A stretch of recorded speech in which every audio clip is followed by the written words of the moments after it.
नमस्कार, नमो नारायण भक्तों, स्वागत है आप सभी का। भक्तों, इस वीडियो में हम योगिनी एकादशी व्रत की कथा श्रवण करेंगे। भक्तों, एक समय की बात है, महाभारत का प्रसंग है। एक बार युधिष्ठिर महाराज ने भगवान श्री कृष्ण से प्रश्न किया कि हे कुंती नंदन, हे जनार्दन, हे वासुदेव, आपने ज्येष्ठ मास के शुक्ल पक्ष की निर्जला एकादशी व्रत की कथा सुनाया। हे भगवान, आषाढ़ मास के कृष्ण पक्ष में पड़ने वाली एकादशी का क्या नाम है, इसका क्या फल है, इस व्रत को करने से क्या फल की प्राप्ति होती है, संपूर्ण विधि संपूर्ण कथा हमें सुनाइए। तब भगवान श्री कृष्ण कहते हैं कि हे राजन, आषाढ़ मास की कृष्ण पक्ष में पड़ने वाली एकादशी का नाम है योगिनी एकादशी। इस एकादशी का व्रत धोखे से भी कोई कर लेता है तो उसके चर्म रोग, उसके कुष्ठ रोग, शरीर के जो भी कष्ट पीड़ा है, दर्द है, तकलीफ है, वो सब दूर हो जाता है। इस एकादशी का व्रत करने से 88,000 ब्राह्मणों को भोजन कराने के बराबर फल की प्राप्ति होती है। इस एकादशी का व्रत करने से व्यक्ति योगियों के समान स्वस्थ रहता है, उसका परिवार स्वस्थ रहता है, पूर्व जन्म के पाप मिट जाते हैं। इस एकादशी की अनंत महिमा है। इस एकादशी का व्रत करने से भगवान श्री हरि की अखंड आशीर्वाद कृपा प्राप्त होती है। भक्तों, भगवान श्री कृष्ण राजा युधिष्ठिर को कहते हैं कि हे राजन, एक समय की बात है, अलकापुरी नामक नगर में एक राजा राज्य करता था जिसका नाम था कुबेर। कुबेर रोज भगवान शिव का पूजा करता था। नित्य वह मानसरोवर से फूल मंगाता था भगवान शिव का पूजा करने के लिए। उसका एक यक्ष सेवक था जिसका नाम था हेममाली। हेममाली रोज भगवान शिव की पूजा के लिए नित्य मानसरोवर से पुष्प लाया करता था और उसी से राजा कुबेर भगवान शिव का पूजा करता था। हेममाली की जो पत्नी थी वह अत्यंत सुंदर थी, रूपवान थी, रूपवती थी। उसका नाम था विशालाक्षी। एक दिन की बात है, हेममाली मानसरोवर में पुष्प लेने गया। पुष्प लेकर के आया पर वह कामासक्त हो गया। काम पीड़ा उसे सताने लगा। वह फूल को रख करके अपने घर चला गया और घर में जाकर के अपने पत्नी के साथ में रमण करने लगा। रमण करते करते सुबह से दोपहर हो गया। इधर शिव के मंदिर में राजा कुबेर भगवान शिव का पूजा के लिए पुष्प का इंतजार कर रहा था।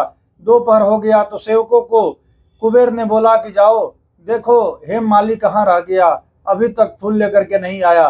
सेवक जाते हैं, उसके घर पर पता लगा करके आते हैं। सेवकों ने कहा कि हे राजन, वह पापी अति कामी अपने पत्नी के साथ में रमण कर रहा है कामासक्त होकर के।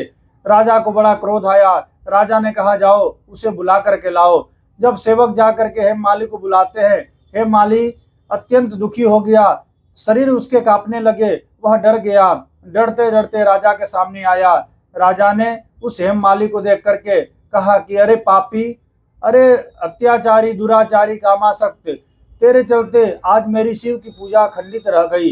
देवों के भी देव महादेव जिनका मैं नित्य सेवा पूजा करता था, आज तेरे चलते मैं अपना सेवा पूजा नहीं कर पाया। मैं तुझे श्राप दे रहा हूँ कि तेरी स्त्री तेरे से अलग हो जाएगी।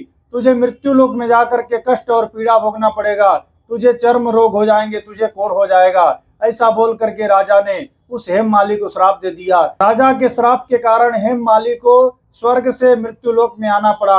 उसकी पत्नी भी अप्रगट अंतर्ध्यान हो गई, उसे मृत्यु लोक में कोढ़ हो गया। वह सफेद दाग से परेशान होकर के विचरण करने लगा। वह भटकता था, भूखा प्यासा हेममाली भटकने लगा, दुखी रहने लगा। पर शिव की भक्ति थी, वह शिव के लिए पुष्प का सेवा करता था, इसीलिए पूर्व जन्म की स्मृतियां उसे याद थी। उसे रात रात भर नींद नहीं आती थी, उसे भूख प्यास सताते थे, वह दुखी रहता था और दुखी होकर के वह हिमालय की ओर भटकने लगा। भटकते भटकते हेममाली एक दिन मार्कंडे ऋषि के आश्रम पर पहुंचा। मार्कंडे ऋषि अत्यंत वृद्ध थे, ब्रह्मा के समान प्रतीत होते थे। उनके आश्रम में ऐसा लगता था कि ब्रह्मा का दरबार सजा हो। बहुत प्रतापी, तेजस्वी और भूत भविष्य को जानने वाले वह ऋषि थे। वह ऋषि के आश्रम में हेममाली पहुंचा। हेममाली ने मार्कंडे ऋषि को साष्टांग दंडवत प्रणाम किया, दो हाथ जोड़ा, प्रार्थना किया कि हे ऋषिवर, मेरी रक्षा कीजिए, मुझे बचा लीजिए। ऋषि मार्कंडे ने कहा कि अरे भाई, तुम्हारे शरीर में सफेद दाग, कोढ़ कैसे हो गए? तूने पूर्व जन्म में कौन सा ऐसा पाप किया था जिसके कारण तुझे ऐसी पीड़ा मिल रही है? तब हेममाली ने सारा वृतांत सुनाया। हेममाली ने कहा कि हे ऋषिवर, मैं पूर्व जन्म में एक राजा का सेवक था जो नित्य मानसरोवर से शिव के लिए पुष्प ला करके भगवान शिव के भक्ति में वह फूल राजा को देता था। एक दिन की बात है, मेरी जो पत्नी है विशालाक्षी, वह अत्यंत सुंदर थी। कामासक्त होकर के मैं अपने स्त्री के साथ में रमण करने लगा। मुझे समय का कोई भी ज्ञात नहीं रहा।